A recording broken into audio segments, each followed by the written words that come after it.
have returned. Hello guys and welcome. I'm playing Diablo 3 plus Friday I think 60. So now I can play on Inferno mode. And you're about to see how I'm going to kill the Skeleton King. These are my stats. As you can see, resistance is pretty high. I bought some stuff with all resistance on it. This is my attack power without my main damage increaser, and that's this skill. But I can only do that when I have enough fury.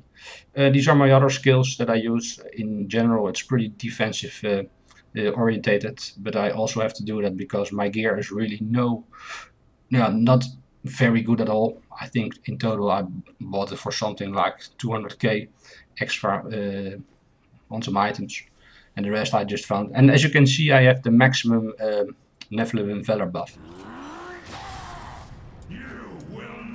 Okay, let's skip this cinematic stuff and get on with the trash before we can kill or try to kill the king. I'm using the increased HP aura. I don't know if that's the best option. I think it will change it in time. But as you saw, my HP is pretty low for Inferno as a melee. Yeah, I have to buy some stuff, but yeah, prices at the auction house are already insane.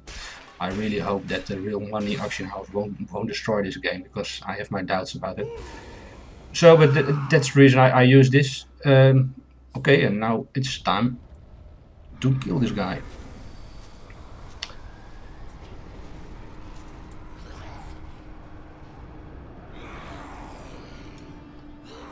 Alright, the fight is about to begin. Normally I charge up with the battle cry to gain fury, but I have some already. And then jump in with leap. That gives you 4 seconds of a lot of armor. Something like 91% damage reduction. And then pop the red of the Berserker. And just smack away. Now the DPS is really insane. I don't know exactly how high, but I will show you that in another video. Yeah, as you can see, the only thing that's a bit tricky are the skeleton spawns. Just make sure that once they're close, yeah, use revenge to kill them. Yeah, and that's about it. Just smack away.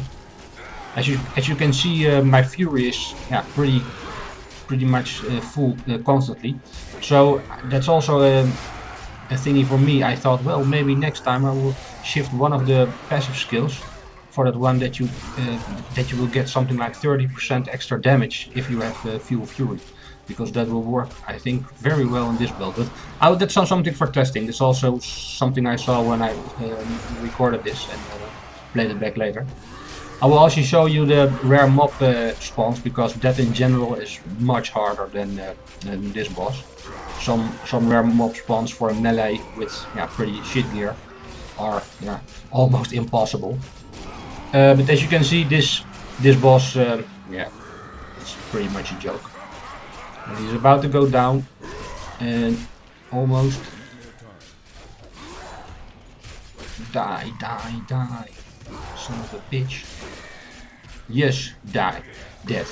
Well, as you can see, I did this a few times, and this is pretty much always what I get. Something like 2 or 3 rares and a shitload of blues. The rares, I got a really nice belt that I'm using at the moment, but the rest, yeah, maybe I can sell them for 10 or 20k at the auction house. I have no idea. Not really that impressive, so I hope it will be better. I will do this a few more times and then on to the butcher. I will also show you my gear in a moment, because yeah, this game is pretty much gear dependent, because you can't tweak your own stats anymore like you could in Diablo 2. So you really need to buy gear at the auction house or just farm it yourself. So that's also why I really hope the real money auction house won't destroy this game, because I don't know if you look at the game now already, prices at the auction house are really insane. Maybe they will drive people to the real money auction house, I have no idea. Let's hope it will turn out for the best. But yeah, because that would be a disaster if this game is ruined by it. Here you can see my armor. I think in total I spent something like 200k, and the most expensive one was the sword, so that was 100k. Okay, that was it. Bye bye, and to the next one. Bye.